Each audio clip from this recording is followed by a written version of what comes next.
My name's Joe, if you don't know me. Lee's obviously still gone out. He's in Spain for a few more days. So Jared came last week and talked to us about the parable of the sower. I've got another parable for us this morning. So if you would, open your Bibles to the book of Matthew chapter 13. We're going to continue there this morning. So if you don't have a Bible, there's maybe one in the seat in front of you, page 818, I believe it is. So we're going to be doing another parable again this morning. I really like the parables a lot, like that Jesus teaching on the parables and stuff. Like I always kind of take to those because, so for me, it's like you have the deep and awesome wonder that is God, right? And so, like, it is impossible for my brain to completely comprehend everything that we have in the gospel, everything that we have in Jesus. But with the parables, it's kind of like you get this little kind of snapshot through this picture of the story that he tells that kind of give us some insight through something that we understand into who God is. So, this reminds me a lot of, he does this in some pretty creative ways, but it reminds me of like when I'm talking, I've got a 5, almost 6-year-old son, Jackson. So he's been asking a lot of like questions about, like, he's very into wanting to understand, why is this like this, or why that like that. And so like lately there's been like some kind of awesome, like he'll ask questions, kind of some faith-driven questions, and it's like, you kind of have the dad in me immediately has two completely parallel but yet divergent emotions. The one is like completely proud dad, like it's so cool that my son is wanting to understand who God is. And then it's like, oh no, but he's expecting me to try to explain it in a way that he can understand, right? So it's like proud dad and panic dad, like at the same time. You know what I'm saying there? So for example, a couple of weeks ago, he said, so dad, Jesus is God, right? Okay, I can handle that one, Yes, you are correct, son. Jesus is God. And then he says, but I thought Jesus was God's son. And I went, okay, how in the world am I going to explain the Trinity to a 5-year-old? How is this going to ever work? So it's like I said, so it's like proud that he's like thinking about this stuff, but yet I'm like panicked at how I'm going to do this. So so another example, like probably a month or so ago, just out of the blue, he says, so Dad, what does it mean to have Jesus in your heart? And I went, So in my defense, the allergies were really bad that day. Like the eyes would not stop watering because of the allergies and the dander and the So I thought for a second. I said, well, so Jackson, here's what this means. I said, so Jesus died for our justification, and his propitiation for us has given us the opportunity for sanctification. And he said, oh, okay. No, I was talking to my son. I was not talking to Jared, right? I could talk to Jared like that. I could not talk to Jackson that way. But that's kind of an example, right? So that's what the parables are. I had to think through, okay, so explaining, like helping him understand what sin is. Sin is like when we're naughty, and the naughtiness kind of makes us dirty, and then Jesus makes us clean again. And so trying to explain this in a way that a 5-year-old can understand, right? This is, I feel like, a little bit of what God is doing with us with the parables.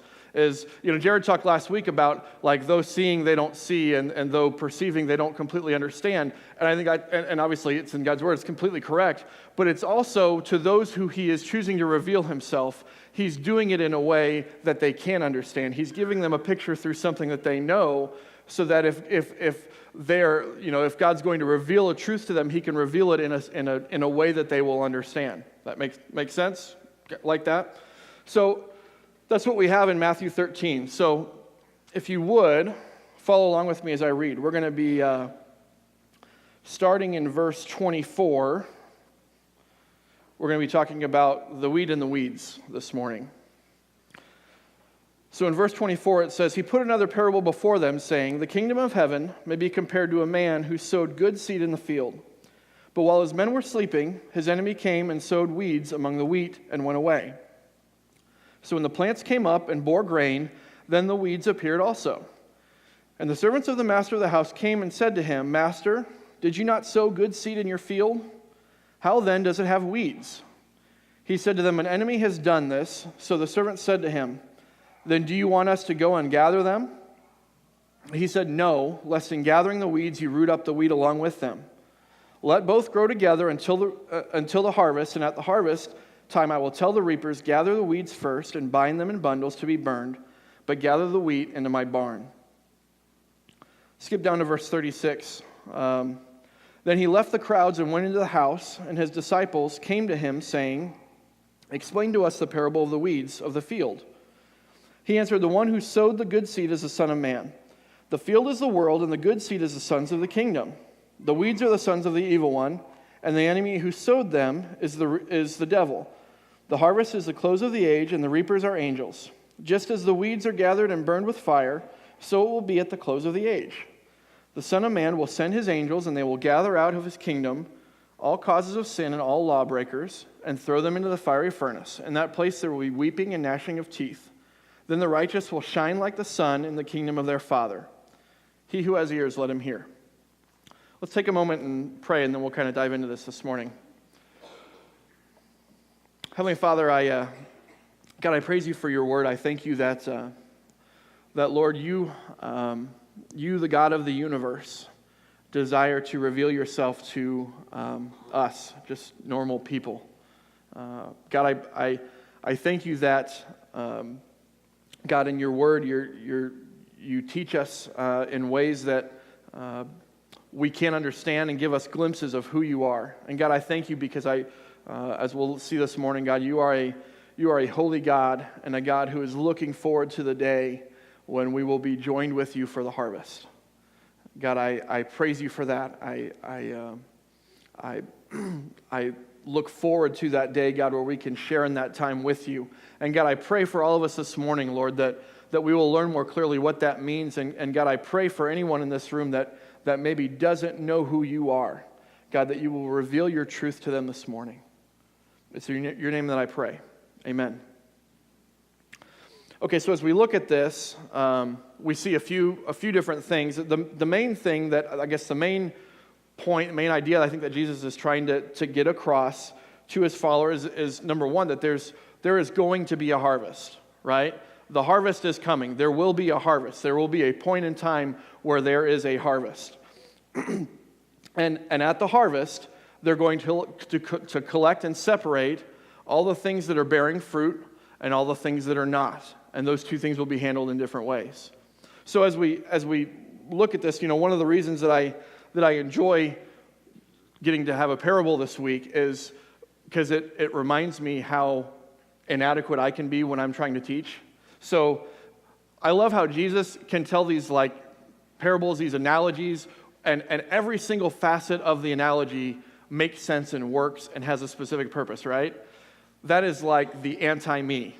Because my analogies, they break down rather quickly if you really try to think about them. So as I tell illustrations later, just don't really think about it, gloss over them, because if you focus too hard, you'll see that it really doesn't make a whole lot of sense, right? But Jesus tells the perfect story, and so every character in the story, every piece to the story is there for a reason and has a specific purpose. So I thought, before we really kind of dive into some of the truth that we'll kind of study in this, let's just kind of break down a little bit what each of these pieces to the puzzle kind of look like to kind of get a clearer picture of what we're dealing with this morning. Does that make sense? So the first thing we have, the first character that we come across in the story is the sower. So who's the sower? I was going to get the whiteboard out, but then you would really see how terrible my handwriting is. And as long as I don't show it to you, you can say, oh, it's probably bad, but it's not that bad. No, it is. So I not no whiteboard this morning. But what do we know about who's the sower? Jesus. Okay. So what do we know? Jesus is a sower. That's correct. What do we know about the sower from the story? What is revealed? What are some things that The sower, what do we know about him? Okay, sows good seed, absolutely. What else?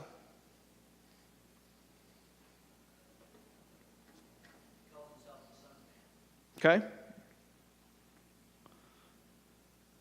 What is his purpose in sowing seed? Okay? So he's looking towards, he's not just, hey, what might be fun? Let's go get some seed and just throw it in the ground. No, he's got a purpose, right? I mean, he's doing this for a reason, and he's got a purpose and a goal that's kind of set that he's working toward. Anything else that we see about him? Yeah. He's the one calling the shots. And to go off of what Ed says, what does he reveal through what he tells the people, which we'll get to in a minute, the people that come and say, what should we do? What do we learn about him through that? Okay. Yeah, he's not if it were me, I'd be like, oh no, look what my enemy has done. We got to get this fixed right away. And I'd probably say, go pull it all up, do it, and then it's all getting uprooted, right? So he's patient. He's patient, and he's not deterred when something bad comes across, when something bad happens, right? He's no less focused than he was before. What about the enemy? What do we know about the enemy? Who's the enemy? Okay. And what do we know about him from the story?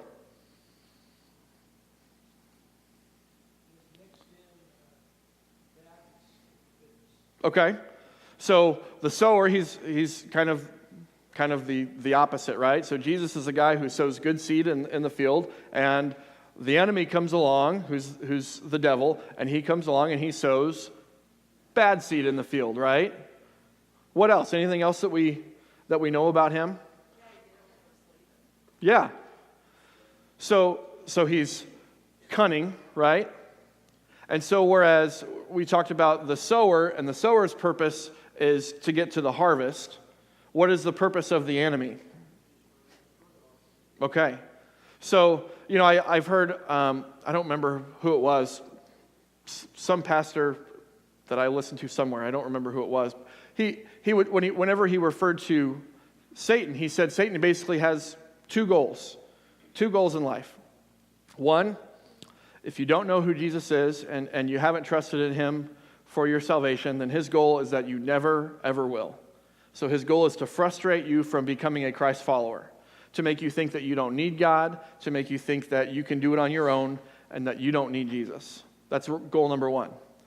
Goal number two is if you have come to the realization that you do in fact need Jesus, then his goal is to make you as ineffective and unproductive for the kingdom of God that you could possibly be, right? So the goal is, for anybody in this room that doesn't know who Jesus is, Satan wants it to stay that way. He wants you to feel like the status quo in your life is just fine. And if you've come to know Jesus, he also wants you to make the status quo seem just fine for you. He wants you to think that you don't really need to do anything to help with the harvest. You don't need to be focused on that or trying to spread the word, because he wants to make you as ineffective and unproductive for the kingdom of God as you possibly can.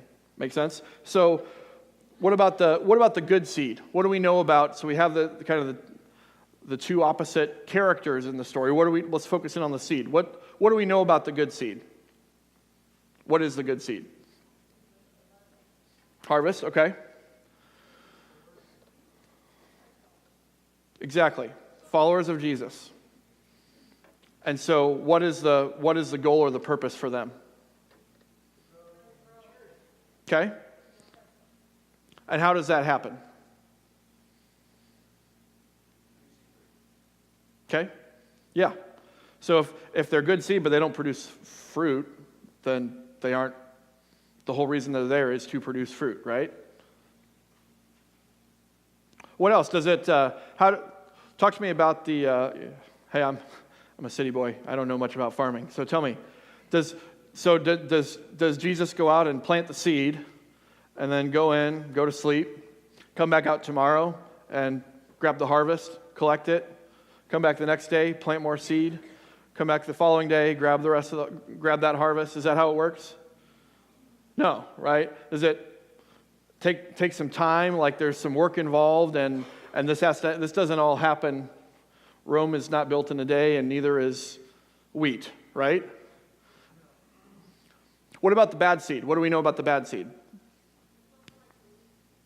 Okay. Yeah, in fact, it was some of the stuff I was reading on this. It's referred to as, again, city boy, so maybe this is obvious to the rest of you. News to me. It's a weed called darnel, and it's meant to grow and look, and from the time it goes in the ground till basically right before harvest, it looks identical to the wheat, right? So the only difference between regular wheat and darnel is there's a time when the wheat gets its stalk, gets a head on it. That's the whole purpose of the wheat growing, right? And that never happens with the weed. It never produces anything. So it's not until the very end, really, that you're going to even probably notice if one's wheat or one's a weed. What about the harvest? What's the harvest stand for?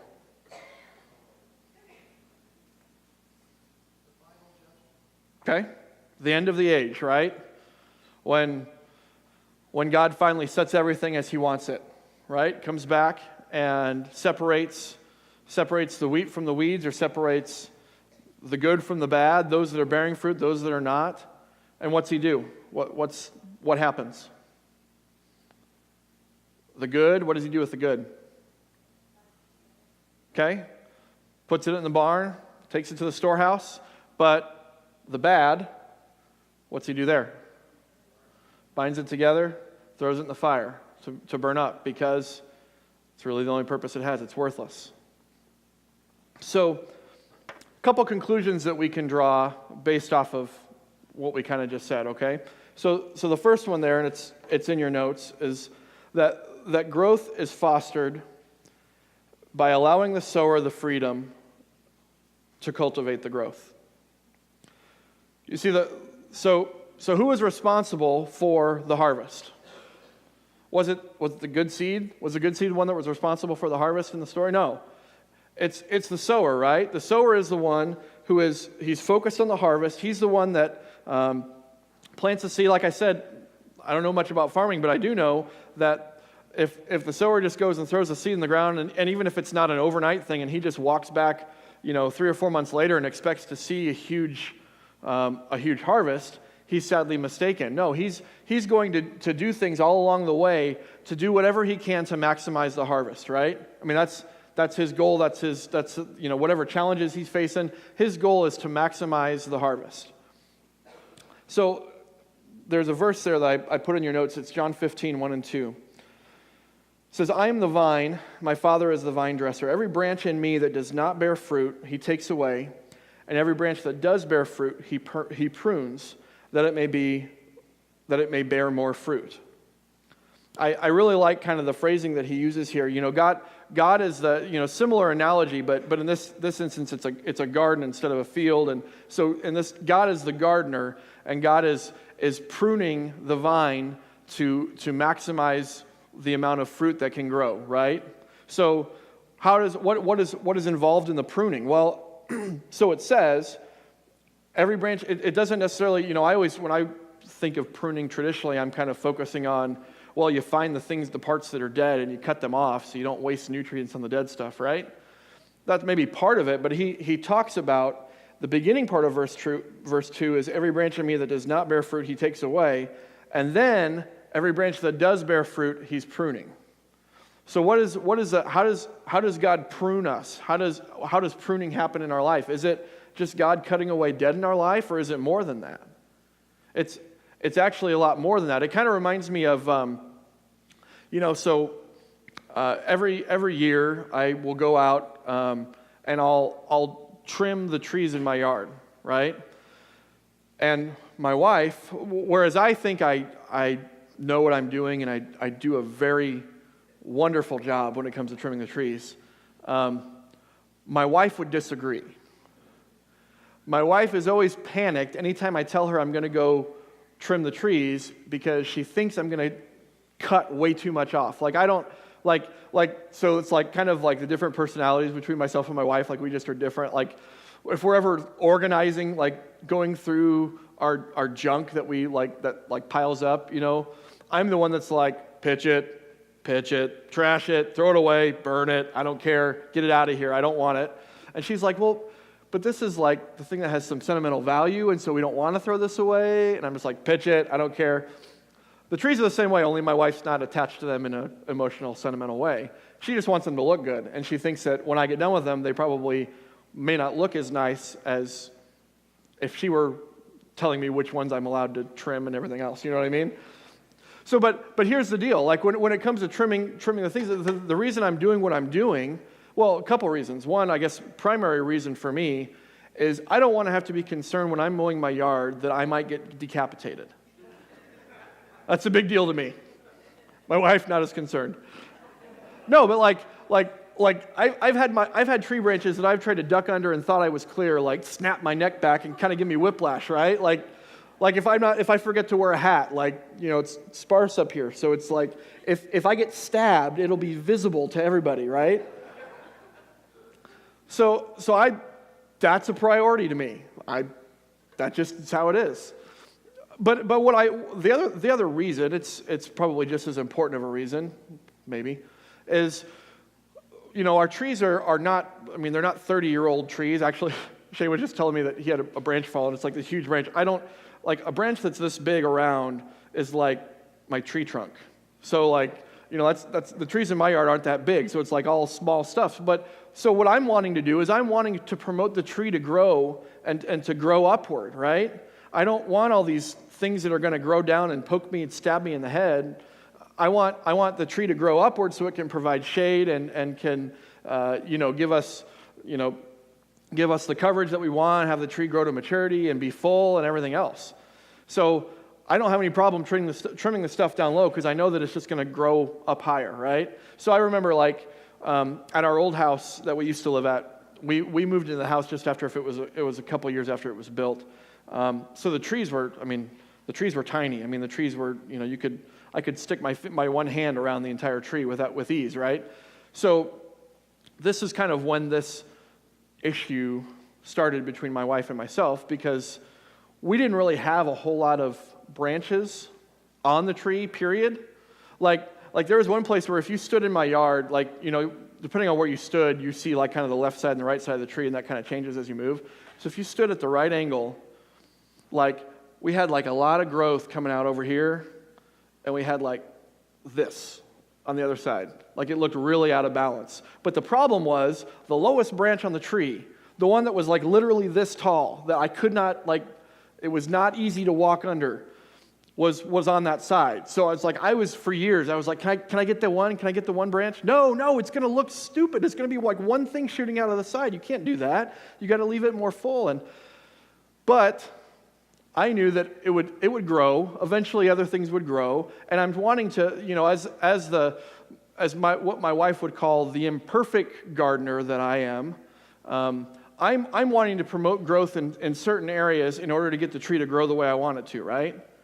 And this is the opposite. We have a perfect gardener in Jesus who's wanting to cultivate growth in the areas of our life where he knows we need them, and he's wanting to fashion that and do that in a way that maximizes the growth in our life. So when it comes to certain areas of our life, let's be honest, it would be wonderful if God just got to kind of do that in our life, and we were just like, well, I can't do anything about it. It's God. But for good or bad, we have free will, right? And so the issue is we can exercise veto power over God pruning certain areas of our life. Did you know that?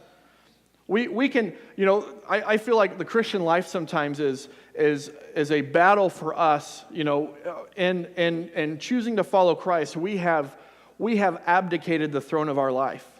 We have given up. We've said, God, you are, I'm giving my life to you, and so I am yielding to who you are and what you want for my life. But it's easy for us to want to wrestle our way back to sitting back on that throne and being in control. So when it comes to pruning, we need to let God have the opportunity to prune the areas that he wants to prune in our life. And so it might be kind of like this. It might be, it's easy for me to want to hold on to a relationship maybe that's not the healthiest relationship for me to be in. It's easy for me to want to say, you know what, I don't want to let God have any latitude to prune this area of my life because he might want to clip that branch off and I don't want him to do that. And so I'm going to keep control of this area. Or, you know what, maybe it is right that God is kind of supposed to be, in charge of my finances. And so part of that is he asked me to give back 1/10 of what I give to him. Or maybe there's this area where I want to spend my money, but I know it's probably not the area that he would want me to spend my money. And so I'm just gonna hold on to this checkbook because this is kind of my thing. I don't want to let him clip that in an area that I don't want him to. Or we can look at the situation. We can say, you know what? God is in control of all my relationships, and I don't care. I don't have concern as to if he prunes this, what it's going to look like, because I know that my identity does not come from how this relationship is going. It comes from God and from the relationship that I have with him, and so I know that I am loved by God no matter how this relationship over here goes. And so if me giving that to him means something may be impacted negatively or this relationship doesn't happen anymore, I'm okay with that because I have God. Or you know what? Maybe giving God control of my checkbook looks like I'm not going to have as much money, or I'm concerned about how things are going to go. I don't have to be concerned about that because I know that my God will supply all my needs. So whereas before I was one car breakdown away from being in financial ruin or financial struggle, because when I handle things my way, it doesn't always go according to plan. I may still be in a similar situation. I may not have a lot of extra money, but I don't worry about the car breaking down because I know that my God's going to supply my needs. And so I have freedom because of that, because I've allowed God to cultivate that growth in my life. I have the freedom to know that even when he prunes it, it doesn't mean that he's going to, he's not the imperfect gardener like I am, where you have to worry about him taking so much that it's going to just kill everything. That's my wife's concern. But he's the gardener that knows what he's doing and knows how to cultivate that growth where it's needed most. So I guess the question there then is, if God is only going to prune what I let him prune, does he have the latitude to prune whatever he wants in my life? Does he have the latitude? Do I give him control enough to say, God, you can even clip branches in this part of my life, even though it's the one that means the most to me, or it's the one that I'm most concerned about losing, because God, you are on your throne and I trust that you know what you're doing and you know what's going to be best for me and for my growth, for my spiritual growth. Because again, God's goal is to maximize the harvest, right? And so he's not going to do something. He's not going to cut something off that's getting ready to bear fruit. That's not what he's going to do. The second thing there in the notes is that we don't be deceived by bad seed posing as good seed. I'm a child of the 90s, so if there's others in this room that are of similar age, then you know that the worst thing in the world is a poser, right? Posers are they're ridiculous. No, it's the bad seed is posing as good seed, and there was I remember a few years ago, I could fake it with the best of them, at least for a while, but eventually the truth would come out, the areas in which I was posing. So I remember, this would have been, probably 5 or 6 years ago now. My family was kind of gathered around, and we were watching some old family videos, right? You guys ever gotten together with your family and done that? Okay. So this is what we were doing. So a clip comes up that's showing one of my old, probably 4th or 5th grade basketball games, right? So my brother-in-law is a basketball guy. He's good at basketball, and he's tall, which none of my family is, and everything. He's a basketball guy. So he does not know anything about me playing basketball. So he's kind of we're watching everything. So have you ever played basketball and gotten fouled, like as time expired in a quarter? That ever happened to you? Do you know what happens when that happens? You get 2 free throws, only you don't have everybody like hanging around. Like everybody goes to the benches, and there's just you sitting on the court, like staring at the goal, right? So like all eyes are on me. This is what happened in this clip. So all eyes are on me, and you know, like as far as he was concerned, I looked the part. You know, I had the jersey, I had the shorts, shoes. You know, so he's watching, and I do my, because you have to have a routine to make sure that like you're focused, right? So I do my 3 dribbles. I spin the ball a little bit as I'm looking at. I kind of go up. My form looks incredible. Clang. That clang that you hear was not the ball bouncing off the rim. It was the ball bouncing off of not the backboard. There's that, those old hoops, how they swung down from the ceiling like this. There's like that bar that kind of holds the basketball structure like where it's at. That's what I hit. I look good though. Clang. Not even close.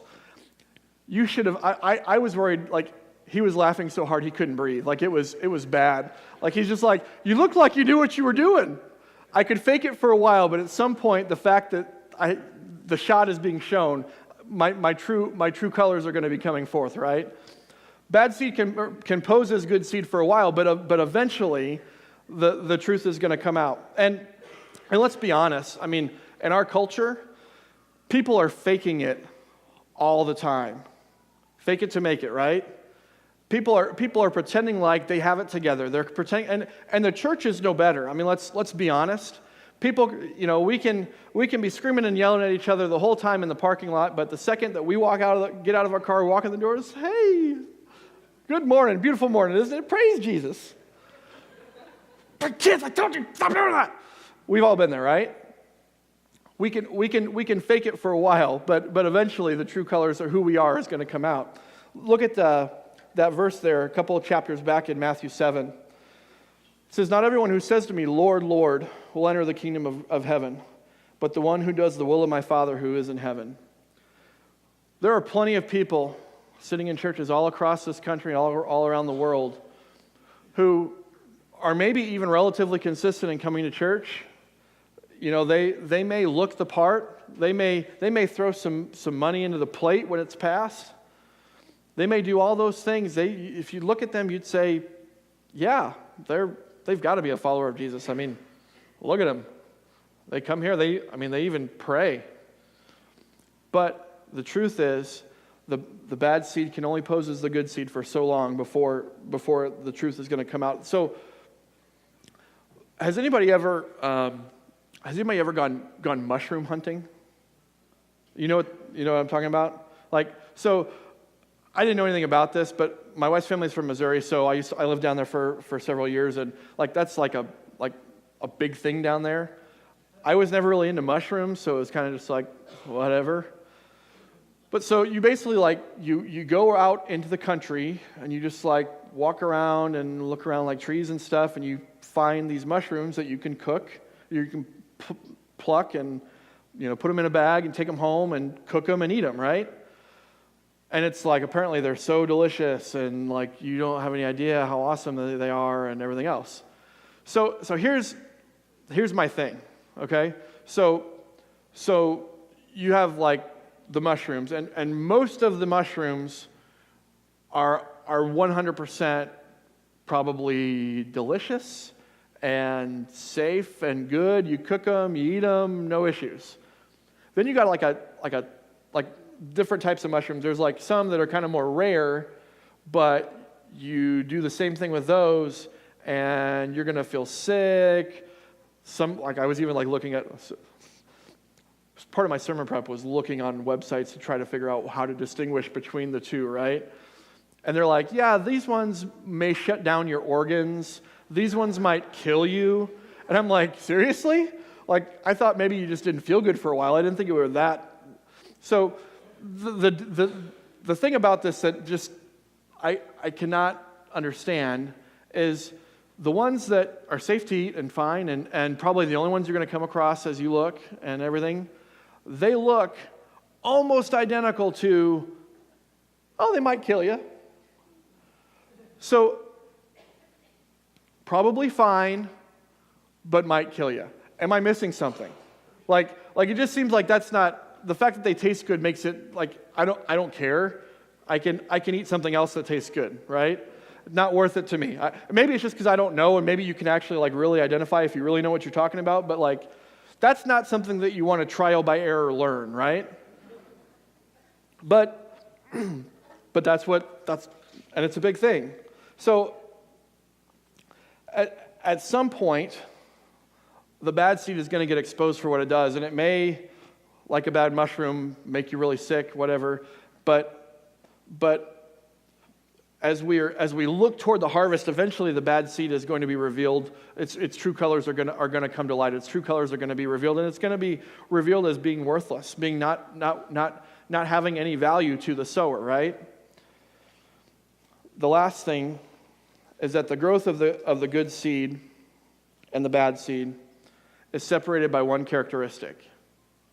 It's the production.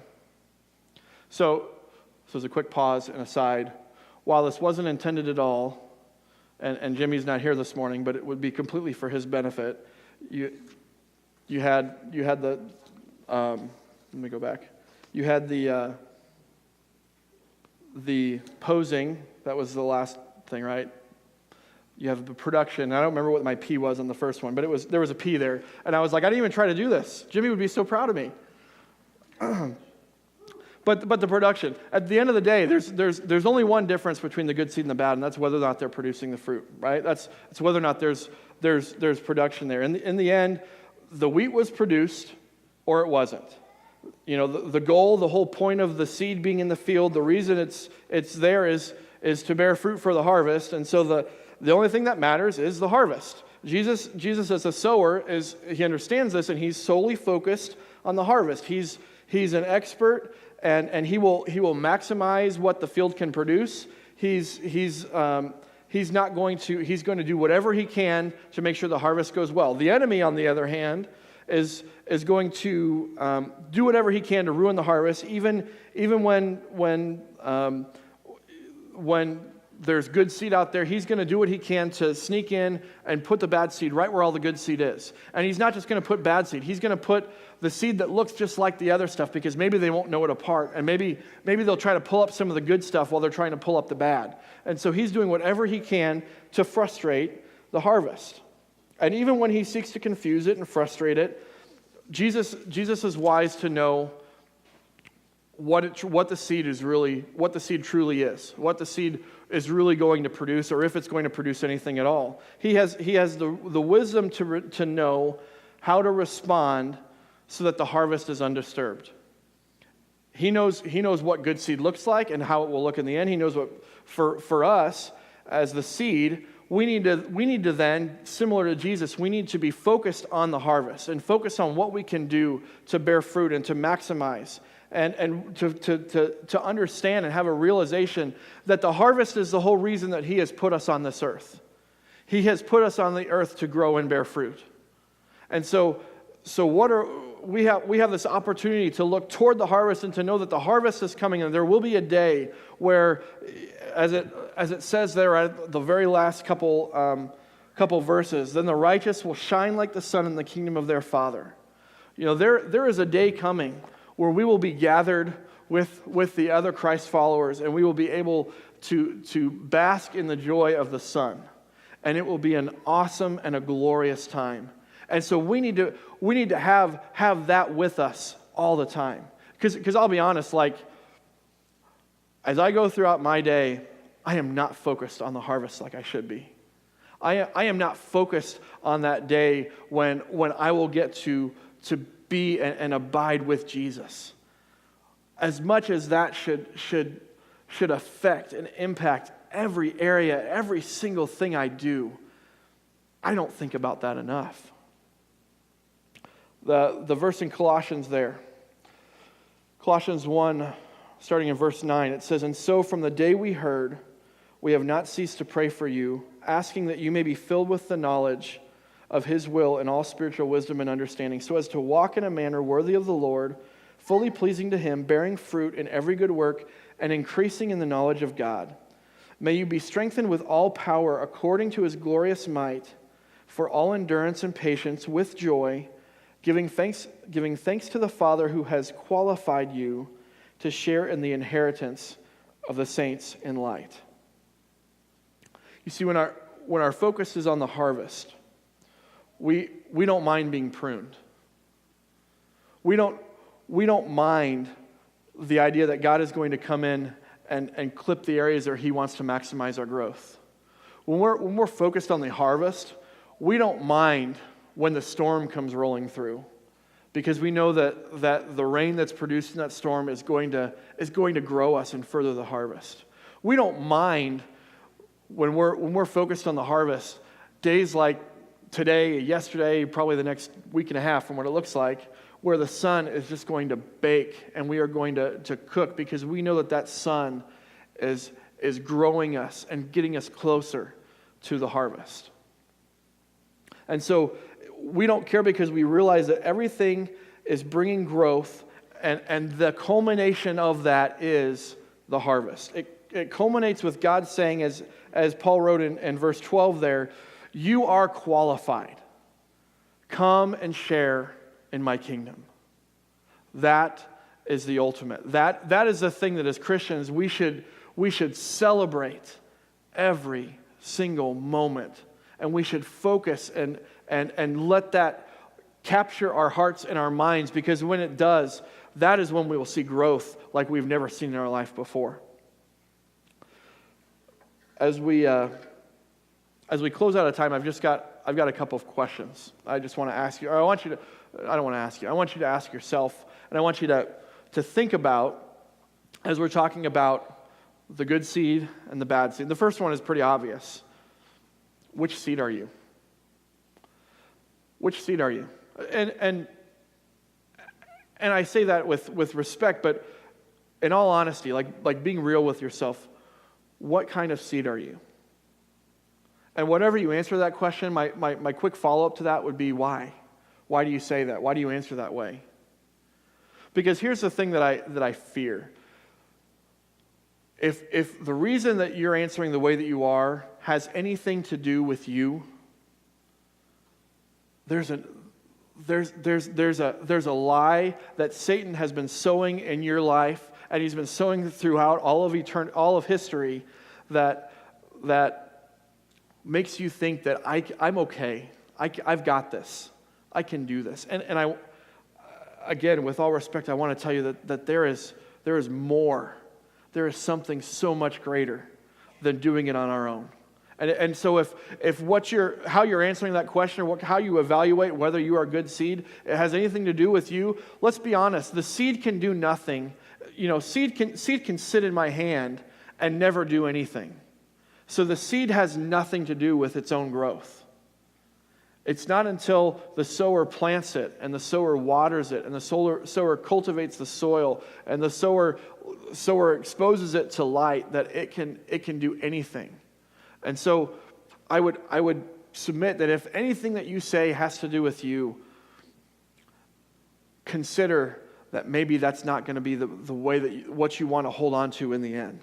And if you're saying, you know what, that is, you're right, I'm trying to do it myself, I would love, or I'm sure that there's other people in this room, Jared, Janet, a bunch of people that would love the opportunity to talk with you about why we are so excited for the harvest, why we are looking forward to the culmination of us being on this earth for a reason, and that reason being the harvest, why that is so incredible, why that makes such a difference in our lives.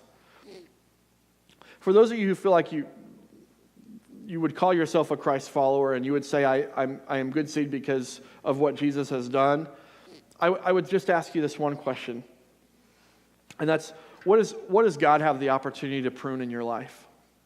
Or maybe the better way to ask that, what are you not allowing God to prune in your life? What area is kind of off limits? What area is like, you know what, God, this is going well for me right now, the way I'm handling it, so I just want to kind of hang on to this. Because think about it this way, every week we at the close of the service, we participate in, and we partake in communion, right? And so we take the bread, which is symbolizing Jesus' body, and we dip it in the juice, which is symbolizing his blood, and that's how we celebrate communion every week. Think about how much Jesus held back for us. How much God held back, God who did not spare his own son, how much he held back for us. And then in turn, you know, if somebody that you know, well, I mean, there's stories, there's other parables in the Bible that Jesus tells, but if we have an insane, huge debt, and somebody just wipes that all away, and you just say, you know what? You reach in your pocket, pull out a quarter and say, I really appreciate that, thanks. And you flip the quarter to them as a tip. Does that just seem insulting to anybody else? But yet, the God of the universe, who did not desire to come to the earth because he was in heaven, he had it pretty good, comes down to the earth and he lives a perfect life, and yet we still butcher him anyway. And we say, you know what, God, thank you so much for the sacrifice that you made for me. I will be here at least 2 out of every 4 Sundays. When we flip the quarter, when I have extra cash, God, it's yours. God did not withhold anything from us. And even him desiring our whole self is only for our good, is only for our benefit, for our growth. What are we withholding from God this morning? And I would ask you why. Is it because you think somehow it's going to be better? No. God desires to he's not going to make everything wonderful. Doesn't mean we aren't going to have those scorching sunny days or those terrible storms. But he's going to make sure that everything that happens is all promoting growth in our life, all promoting bearing more fruit for the harvest. So if there's something that, think about that as you're partaking in communion this morning, you know, if there's an area in which you just kind of said, God, I've been kind of holding on to this for myself for a long time, I would challenge you to ask why. And maybe this morning as you're partaking in communion, you can say, you know what, God, I'm not doing this anymore. This area of my life is for you, and lay it down for him this morning. Let's pray. Father, God, I thank you for your son. God, I thank you that, God, that he who knew no sin became sin for us. And you did that so that we might become the righteousness of God. God, I confess that I take back areas of my life all the time, God. God, I selfishly, I want to, rather than responding to others in love, I respond in anger because it's easier and it's more fun. God, I confess that to you this morning. And God, I pray that every one of us, Lord, that we would lay down ourselves for you, God. God, that just as you carried our cross, God, that every day we would pick up that cross for you and that we would carry it for your good and for your glory in our lives, God, knowing that whatever we're doing on our own is not helping our growth. We give that to you, God, this morning. It's in your name I pray. Amen.